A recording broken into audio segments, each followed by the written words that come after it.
Starrcade 88 True Grit, Norfolk, Virginia, December 26, 1988. I've always said that 1990 was the first time I began watching pay-per-view. Not entirely true. Actually, it's because depending on where cable television was installed in Philadelphia, one of the top 5, top 10 largest cities in the country, and cable was brand new about 1985. Even though it dates back to 1976. With WWE had pay-per-view back to 85, and NWA and Crockett had it in 1987 with Starrcade 87. And then there was a controversy with the argument of Thanksgiving night, Starrcade 87 versus Survivor Series. But now we're on to Starrcade 88. And they changed the location. They changed the dates as they put instead of Thanksgiving night, they put it on the day after Christmas. Okay, an interesting choice. Also, they returned to the Mid Atlantic area, Norfolk, Virginia, which is also a good choice. Now, I didn't have cable installed into where my apartments were, and I was raised with a real estate company in West Philadelphia, in University City, and it said cable was. I did not know where cable was installed physically with the wiring throughout Philadelphia, but I knew the real estate company began installing it between 1988 and 1990, and the management, of course. The general manager, we were close friends, we're practically family. He had it also installed in his apartment, his house, right down the street from the office. And I called him up, and I knew he had cable. So I called him up and asked him if the Starrcade 88 pay-per-view is, if he could pick it up in his guide. His cable guide, whether it was by book or a TV guide, or by looking at a guide on his cable, watching cable television. And in a few minutes he looked up and he did find it. I was on the phone with Gritt, and he this is a description he gave me. He said it was called Starrcade 88, the Super Bowl of wrestling. This is what he told me over the phone. It says they called it that on the cable guide, yeah. But when I walked to his house, a few blocks. And he ordered it, and I began watching it. I didn't see where it was called Super Bowl of Wrestling, but it was originally was for Jim Crockett and the NWA. It was their Super Bowl, where Starrcade was the competition against WrestleMania. Well, okay, the opening match is United States Tag Team Champions, the Fantastics. And I did the review before for Clash Champions 4 in earlier December, where they won the tournament final with Eddie Gilbert and Ron Simmons, and I told the story of the controversy of even having a final match in that tournament.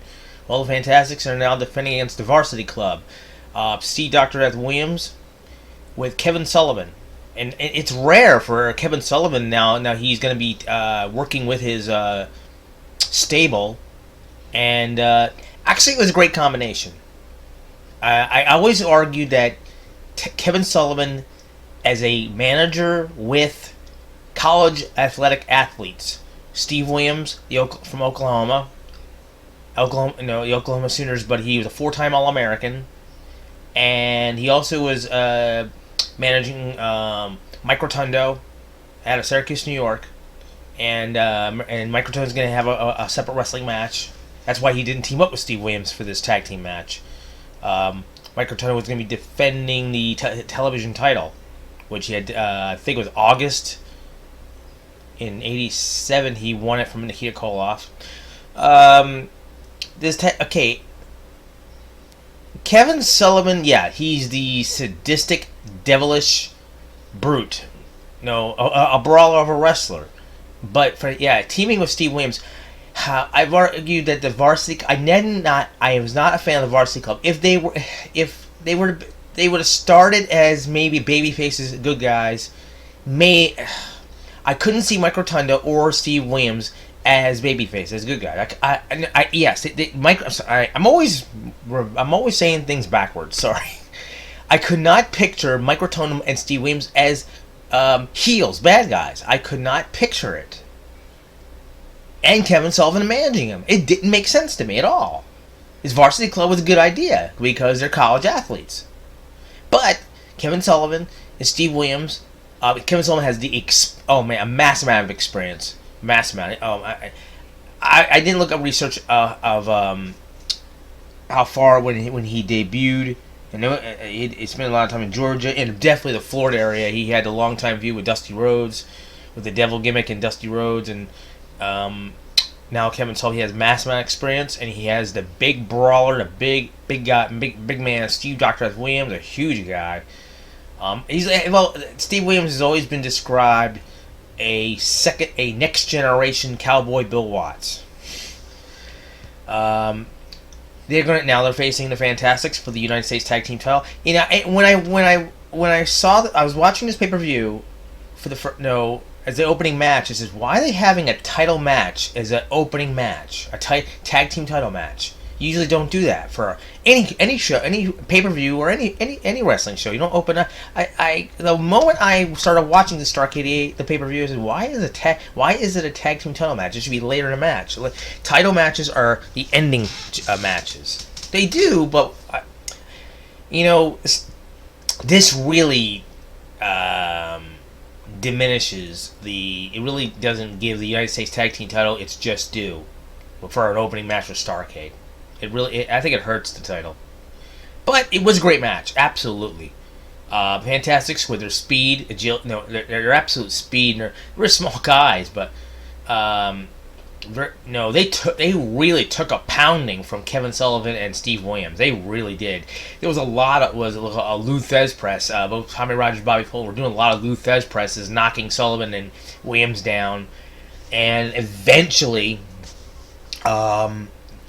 there's an old phrase: you went to you went to the water well once too often, or you went to the honey pot once too often.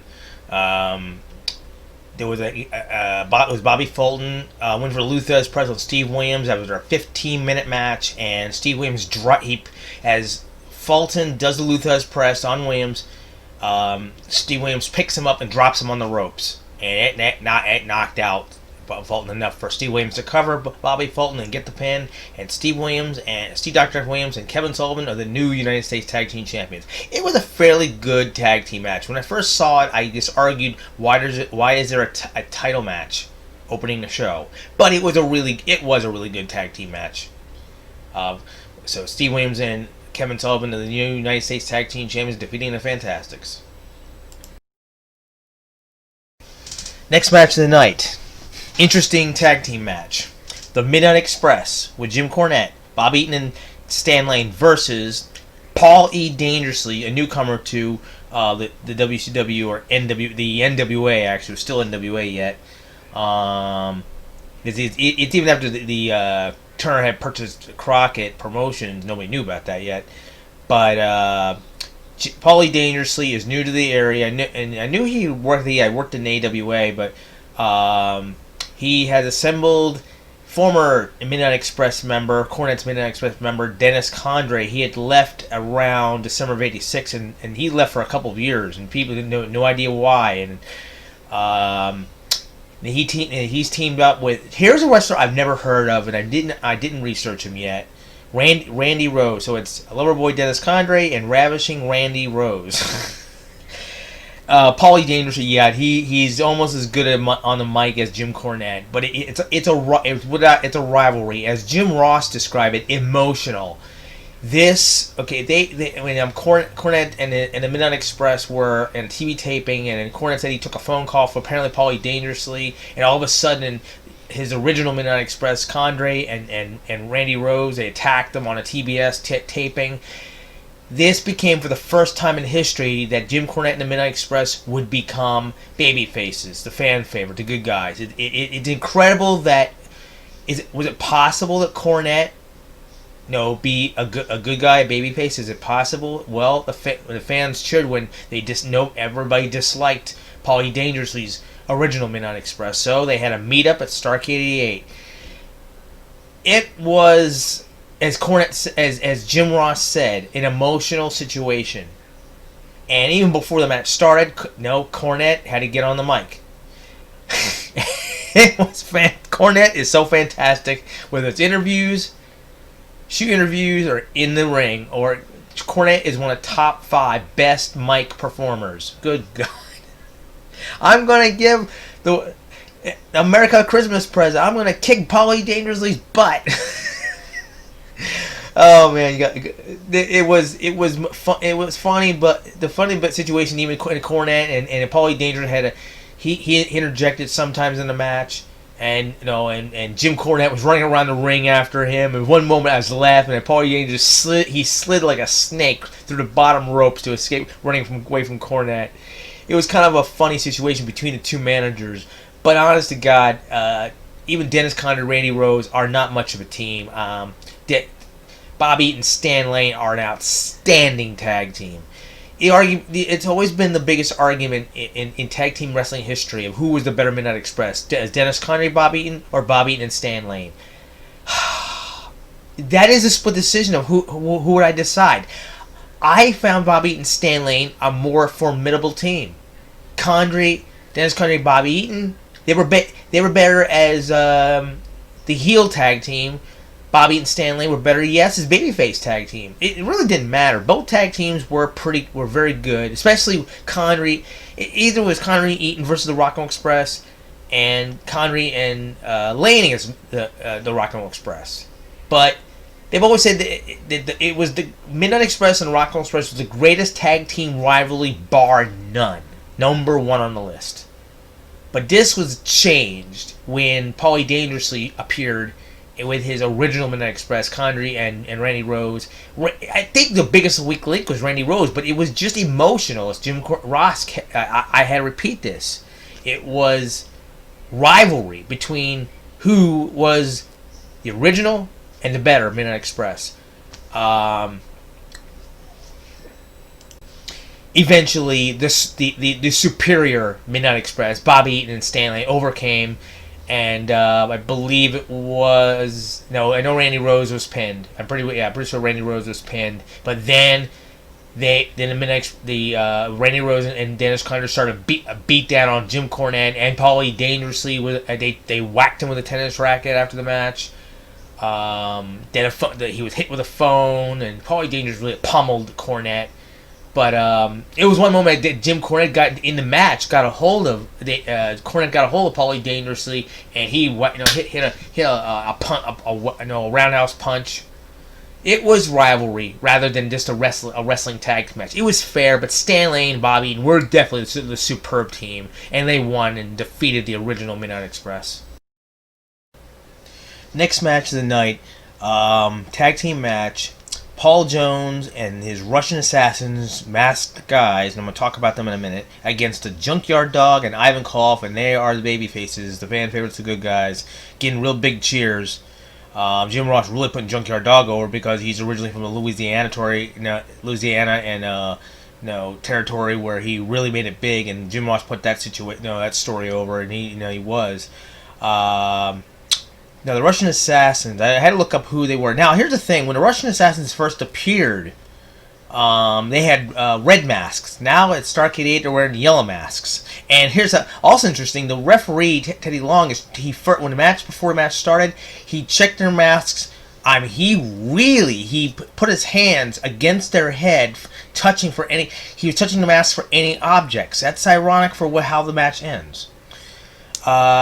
It was a so-so match. There was a stipulation that I found interesting. They kept repeating. They didn't announce. I'm not sure if they announced. I don't think they announced it. But Jim Ross kept saying that if the Russian Assassins lost, Paul Jones would have to leave the area. He would not be around for 1989. Okay. Yeah, interesting stipulation. A manager has to leave if his team loses. Okay. Now the Russian Assassins, on their masks, they're yellow rather than when they originally started as red masks. They're yellow masks, and I had to look up their names, and I think somebody who posted this in Wikipedia. One was. Not by their real names, but their wrestling names. One was Angel of Death. I remember him working in the UWF territory with this part of Skandar Akbar's army. I remember him well. He also, I looked up, he also was the first person to portray the Black Scorpion mask. That was a angle scenario with Sting in 1990, I think it was. Yeah. And he was. They had a couple different guys wearing Black Scorpions. This were to throw Sting off his, off balance. And the other Russian assassin was Jack Victory, and he was well known. I remember him well. The World Class Territory. He was a flag bearer for the Sheep Herders. So that's the guys. It was Angel of Death out of the UWF, and Jack Victory out of World Class. And he, he spent time, he's a well-known name, and he was associated with Messi Hyatt at one point. So it was Jack Victory and Angel of Death, guys I've heard of under the masks. It was a so-so match. The Russian assassins aren't that kind of a they were not that good of a team, but with manager Paul Jones, it was a so-so match. Not that fun to watch. It was okay. But I said as the referee checked their mask at the first start, but apparently he lost track of who was who as the Russian assassins. They're saying 1 and 2. I don't see a 1 and 2 on their costumes, their outfits. I don't know how Jim Ross knew how between them, but eventually Paul Jones slipped a piece of metal or some kind of foreign object into the mask on the top, very top of the forehead or top of his head, and Ivankov was covering the other Russian assassin for a pin, and then Teddy Long got confused when both Russian assassins, one's entering, one's covering. He got confused, and suddenly the one that held the piece of metal in his mask, he headbutted Ivankov, and Ivankov went flat out, and the one with the metal piece of foreign object it has under his mask, he pins Ivankov. The Russian assassins defeat Ivankov and Junkyard Dog, and Jim Ross says, Paul Jones will be here in 1989. So the Russian assassins win this tag team match against Ivankov and the Junkyard Dog. Next match of the night is Rick Steiner versus NWA World Television Champion Mike Rotundo. It's a time where Rick Steiner was doing a character as kind of vaguely mentally retarded, didn't really think that well. And now I remember the teenager watching this, and I didn't like how the character it was like making him the weak link of this heel varsity club that Kevin Sullivan was managing, and they practically kicked him out. And now there's a challenge for so Rick Steiner would face Mike Rotundo, and it's Michigan wrestler versus the Syracuse wrestler, and the fans were in on it too. A lot of fans were yelling, "Syracuse sucks!" And then Jim Ross said, "Yeah, you got fans rooting for Rick Steiner there." He couldn't say Syracuse sucks. Honestly, it was a great athletic match. It's what Jim Ross said. You don't need managers, you don't need outsiders. Let them go at it, and they did. It was a great athletic match. It really was a really good match between Mike Rotundo and Rick Steiner, and I've always been a big fan of Mike Rotundo before he became this heel wrestler, and then he changed to this Gordon Gekko, the Michael Douglas character from Wall Street, and he became Michael Wall Street, then he became IRS and WWF. I hated when Mike Rotundo changed. He just stayed a babyface too. Mike Rotundo is a great, really good wrestler, and Rick Steiner, I wasn't a fan of Rick Steiner until he started teaming up with his brother Scott. The Steiner brothers are among my top 5 all-time favorite teams. I love the brother teams, the Rick and Scott Steiner. But it was a great athletic match. Then, okay, there's where the situation gets strange. Like any match, it has to have an angled ending. Well, at times, Rick Steiner was really doing. Each wrestler was doing their finishing moves and great grasping hold and throwing each other around. It was a great match overall. Steve Dr. S. Williams, the bigger member of the Varsity Club, comes down and he rings the bell. Just Rick Steiner, I think he was in a pin attempt on Mike Rotundo, and Teddy Long thinks he all he hears is the bell ring, so he thinks it's a time limit draw. And then they lowered the cage. Oh yeah, I didn't forget the best. That Kevin Sullivan, their varsity club manager, games master Kevin Sullivan, was put in a steel cage, a black colored steel cage, hung above the ring. Man, I mean, what territory hasn't done that except the WWF have done that? The outside manager or whatnot, whoever for outside interference, put in a cage high above. That way, the wrestlers can go at it themselves. Kevin Sullivan was up in a steel cage. So Teddy Long then said, now it says that he picks up Mike. He doesn't announce it, but he picks up Mike Rotundo's arm, as in he won the match because the time limit draw the champion remains champion because of the time limit draw. Then Gary Michael Capetta is saying at ringside, I didn't ring the bell. A second referee, Tommy Young, he shows up. He's talking with Gary Michael Capetta, the announcer. They're saying, I didn't ring the bell. So then Tommy Young's having a long discussion. I wish I knew we could hear what they were saying. The referees, Teddy Long and Tommy Young, are discussing what the heck just happened. The bell, they don't know who rang the bell, but it was Steve Dr. Williams that did it. You actually see him on camera doing it, and he takes off. But Teddy Long is pointing to the cage of Kevin Sullivan that they had to let him out the match. Teddy Long thinks the match is over by bell ringing, a time limit draw. So they lower the cage, let Kevin Sullivan out. He goes up on ring and starts arguing with Tommy Young, or just talking to Tommy Young. Tommy Young says, "No, you got to go back in the cage." Then Rick Steiner and Mike Rotundo start to wrestle and go at it again. I think Tommy Young was saying the match has to continue.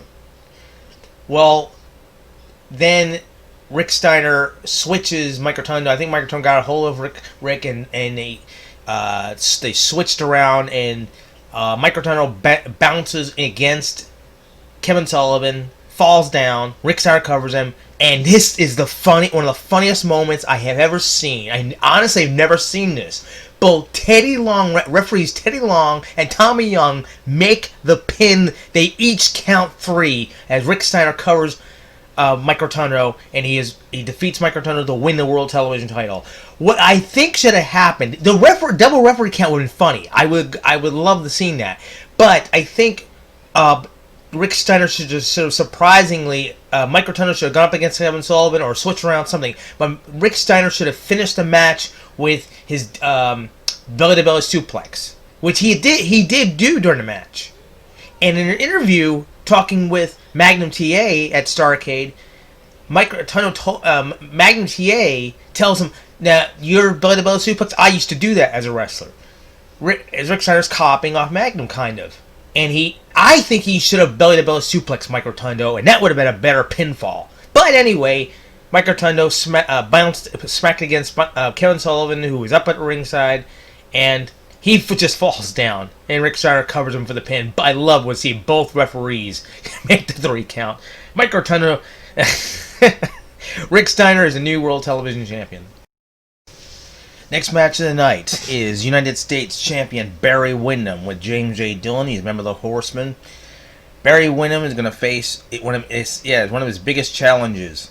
Bam Bam Bigelow, the Beast from the East, from Asbury Park, New Jersey, graduate of the Monster Factory by Larry Sharp. I have always been a big fan, forgive the pun. I've been a big fan of Bam Bam Bigelow for a long, long time. I love the guy. I remember when the WWE Survivor Series, and he took out one-man gang. He took out King Kong Bunny, and then he had to face Andre in the final of the Survivor Series. I remember Jesse Ventura said how he beat one man gang, how he beat King Kong Bunny is besides me, but to beat Andre the Giant, Bam Bam Bigelow for 3. Yeah, they said I heard his weight 390 pounds, and he has such incredible agile. He moves like a junior, a junior heavyweight, like a guy that's 22-30. He moves so agile, fast. It's incredible. I've always been a huge fan. And his look, the fantastic, infamous tattooed top of his head. And Jim Ross had said that it took him a year to get his head tattooed. He is a look and the character, the man. Oh wow, I've always a huge fan of Bam Bam Bigelow. I'll tell you this match in particular. Wow, I had not watched Starrcade '88. I remember I said at the beginning that this is the first pay per view, and I watched it at my boss's his home. 1988. It's if I'm estimating the time right, 32 years. I have not seen these particular matches in 32 years, and I really didn't pay attention much to Barry Windham and Bam Bam Bigelow. But later on, I became a huge fan of Bigelow. After that, great match. Bam Bam Bigelow took everything Barry Windham could dish, and Bam Bam Bigelow, he came back like nothing Barry Windham could do can knock Bigelow down. Bam Bam Bigelow was kicking Barry Windham's ass. It was a great match. But Bam Bam had Barry Windham down at one moment, and he had him down for a 3 count, but he picked it, and then he himself got up off of Barry Windham. It's reminiscent, vaguely reminiscent of how King Kong Bundy would do a 5 count, or some other heels pull the guy up and said, "I'm not done yet." And Bigelow, made a big mistake. He did what's called an atomic splash on Barry Windham. He did it from one top rope. Then Bigelow he picked himself up. He didn't pick Barry Windham up though. He went over. He body slams Barry Windham. Then he goes to the other top rope, and he missed. But Bam Bam Bigelow paid the price, and Barry Windham made a big comeback. Great match. But then eventually they both fell over the top. They fell over the top rope, and they fought a little bit outside the top rope. And the referee Tommy Young's counting, and Barry Windham made it in 8 count. Bam Bam Bigelow did not make it in. Barry Windham retains the U.S. Championship by a count out over Bam Bam Bigelow. Next match tonight is the World Tag Team Champions, the Road Warriors with Paul Ellering versus Dusty Rhodes and Sting. And this is definitely more of a grudge match, as Jim Ross described. This was a slugfest. It was a grudge match. And the difference was, it wasn't where Road Warriors could dominate or kick somebody's asses like they usually would. They're facing a former team partner, Dusty Rhodes, former World Six-Man Tag Team Championship partner, and newcomer Sting. He's a young lion, a young rookie, but he's been around a few years, 3 years. But they're facing guys that know the Road Warriors, and they're not gonna just gonna take like a back seat. You're not gonna able to face guys that can overpower you. They got experience and young speed. So the Road Warriors really did not. They didn't really come off as a heel monster, powerful, kick your ass team. They tried. It was a grudge match, and it concluded with Sting coming off the top rope at one point, and I think it was a body press. He had covered Animal. He caught Animal. He was gonna cover him. He had near 3 count, but Paul Ellering, he climbs in the ring and pulls referee Tommy Young or Sting, and he intentionally caused the Road Warriors to be disqualified. So the Road Warriors will retain the NWA World Tag Team titles. It was a grudge match. It was a slugfest. They were just slapping and beating the crap out of each other. It was a grudge match because of the attack that the Road Warriors got fed up with carrying the baby faces, Sting and Dusty Rhodes. They attacked, and the Road Warriors during the match had constantly went after Dusty Rhodes' eye. And here's a rarity: Dusty did not bleed. Where a wrestler like Abdul the Butcher constantly cutting himself in any match, Dusty Rhodes, probably 9 times out of 10, any match he's ever been in, bleeds. And the Road Warriors kept grabbing at his eye, scratching his face and whatnot. But Dusty Rhodes did not bleed. But it was a close finish where Sting he caught Animal by surprise, and he flying by press, or it was a drop kick, whatnot, and he covered Animal. He could have had a 3 count. It was close, But Paul Ellering, his interference, trying to stop Sting or the referees from making the 3 count. They were disqualified. So Dusty Rhodes and Sting win the match by disqualification. Alright, our last match tonight, the main event, is the NWA World Champion Ric Flair defending against the Total Package Lex Luger. And the notable stipulation is if Flair is disqualified, whether it's James J. Dillon's interference in JJ's with Ric Flair, if JJ interferes or Ric Flair uses a foreign object or any reason whatsoever, Flair is disqualified. Lex Luger will win by a disqualification waived. Lex Luger. I love how Gary Michael Capet announced it. If Ric Flair is disqualified, Lex Luger will become the next heavyweight champion of the world. I just that's a different way of saying it. But the thing about that disqualification waived, I had read during the reports of all the title matches that Luger and Flair had during 1988, majority of all the year from after their Bash 88 match all the way to November or December, sorry. The entire after summer, the fall and winter of 1988, most of their matches ended in Flair being disqualified. So it's why the disqualification waive was added. Now Luger is he's incredibly muscular.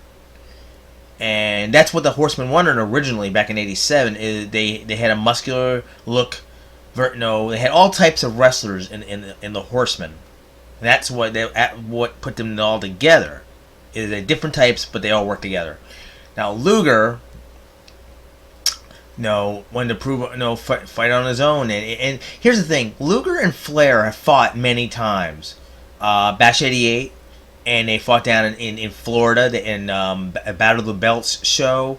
They fought ever since Luger's debut. I think it was Flair noticed him and brought him into Crockett Promotions.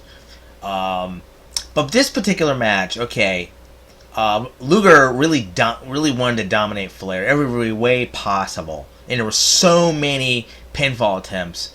But Luger was like. Using his muscular, like what Flair would do, though psychologically, Luger was flexing his muscles, his upper chest muscles, constantly using his arms, and he was doing like Hulk Hogan would do a Hulk up, and the bending of the arms. He constantly would retaliate against Flair, like psychologically. You're not hurting me whatsoever. And then came a moment where you couldn't see it on the camera, didn't pick it up. Where here's the thing. Before I get to a chair situation, before I get to that. There was a couple of times that Flair should have been disqualified. He's kind of in referee Tommy Young's face, and it comes they shoved each other, and Flair and Tommy Young would grab his shirt. Hey, remember, I'm the referee. Flair. There's a thing that missed in this match that Tommy Young should have constantly threatened Flair with a disqualification probability. You're trying me out, and he did it one. I think it was Bash 88. I'm not sure. He raised Luger's hand and says, "Hey," "I'll give it to him. Don't push me around." He should have done this constantly. That would have worked in this match. Threatened Flair with a disqualification. Then came what I said. It was not on camera, but Jim Ross saying that J.J. Dillon had referee Tommy Young distracted. Now I would call that a disqualification. Referee Tommy Young's got to watch this match. He kept telling Luger and Flair, you got to keep it in the ring. Even Tommy Young was in Luger's face on camera. Listen to me. You have to do it in the ring. You have to work this match in the ring. Tommy Young tried to control his match as best he possibly could. Then J.J. Dillon apparently is distracting or arguing or talking with J.J. Dillon. That should have been a disqualification. Right there. But it's not on camera. Jim Ross is saying it.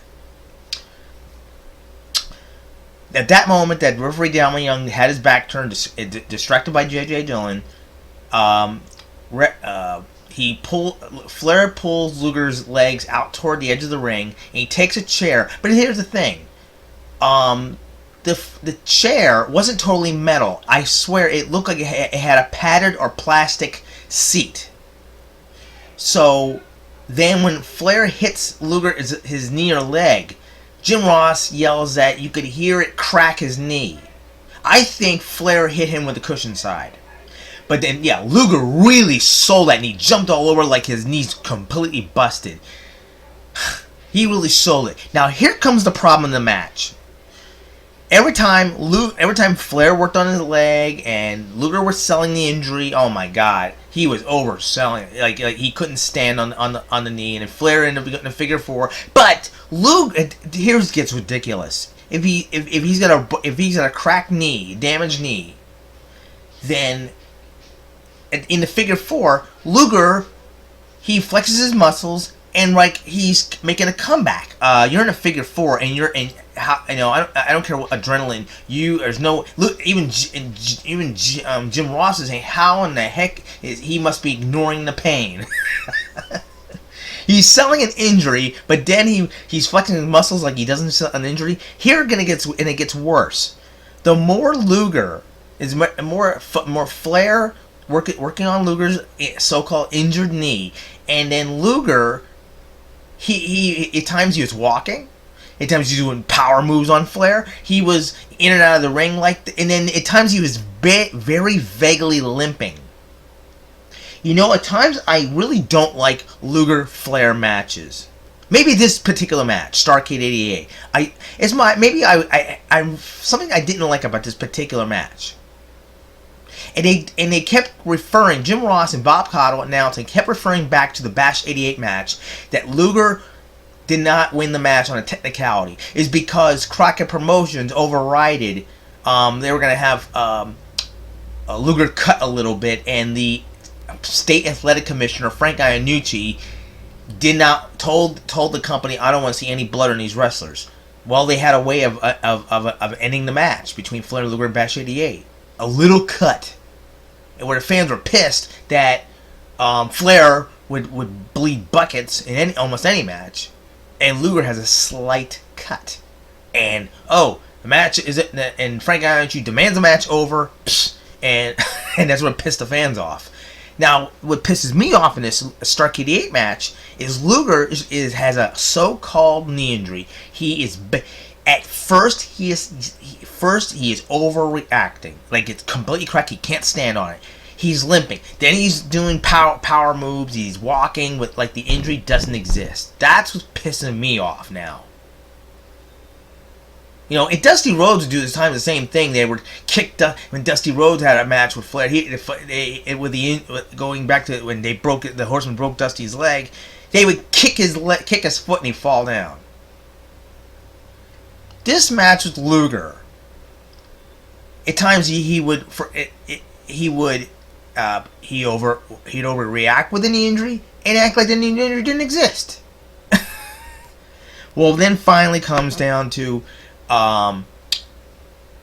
Luger gets Flair in the torture rack, which is getting Flair on Luger's above his back and bending Flair. So it's called torture rack, or a back bending, kind of a move. Then Luger's knee injury gives out. He falls down.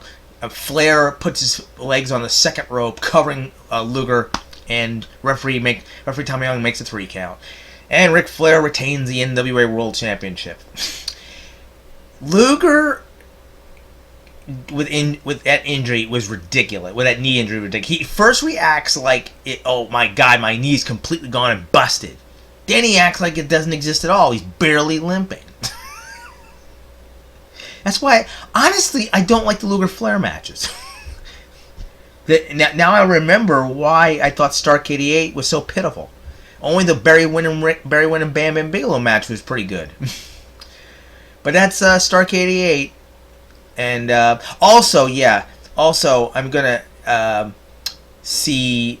Now, here's the thing. In the original pay-per-view ending of Starrcade '88, when Flair and Luger are finishing up, leaving the match, and I think Flair had an on-camera promo, or I don't remember what he said, and that's unusual for me to say that.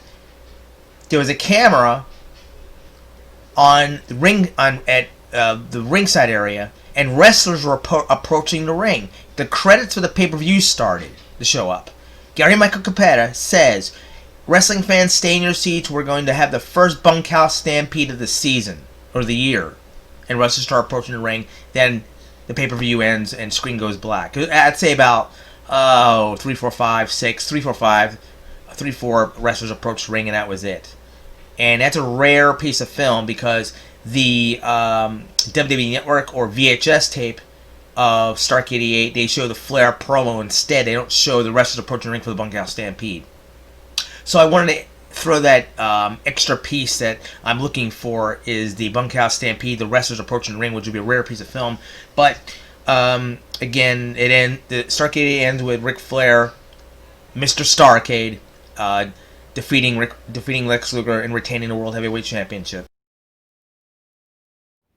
If you like this video, please subscribe, comment, like or dislike, and thank you for watching.